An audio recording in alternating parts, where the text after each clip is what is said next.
খুবই বাজে একটা পরিবেশ শুরু হতে যাচ্ছে। আমাদের পাশের গার্মেন্টস মাদার কালারের এক শ্রমিককে অমানবিকভাবে মারায় ওরা আমাদেরকে নিয়ে যেতে এসেছে। তাই আমাদের ফ্যাক্টরি আজকের জন্য ছুটি দিয়ে দিয়েছে। সকল শ্রমিক মনে রাগ পুষে রাগান্বিত হয়ে বের হচ্ছে। জানি না কি হবে, তবে আশঙ্কা করা যায় খারাপ কিছু একটা হয়ে যেতে পারে।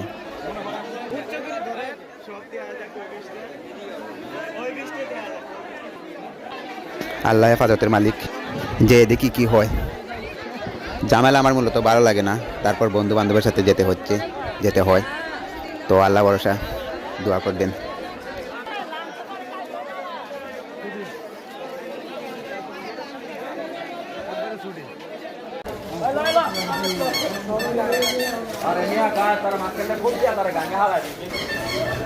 এক গাড়ি নিরাপত্তা বাহিনী এসেছে, আশা করা যায় পরিস্থিতি নিয়ন্ত্রণে আসবে।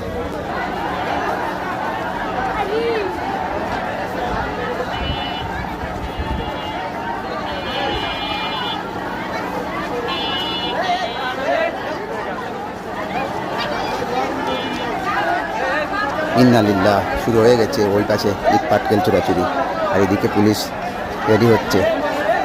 বড় ধরনের পুলিশ ঝামেলা হলে পুলিশও বয়ে থাকে, কী করবে, পরিস্থিতির শিকার ওরাও। জানমালের হেফাজতের মালিক আল্লাহ, আল্লাহ ছাড়া কিছু করা সম্ভব নাই কারো।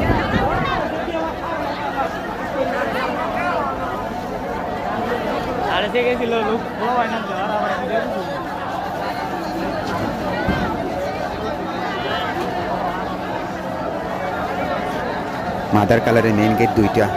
প্রথম গেটে সংঘর্ষ শুরু হয়ে গেছে, আর এই গেটে মানুষ বের হচ্ছে আস্তে আস্তে। ওদিক থেকে ডিল ছুটলো দেখা গেল। সব শ্রমিক বের করে দিয়ে সিকিউরিটি গেট আটকে দিচ্ছে, যাতে ফ্যাক্টরির ভিতরে কোনো সমস্যা না হয়।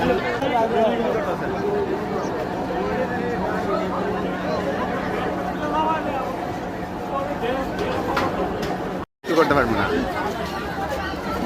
মানে মারামারি করবো আমি ভিতরে।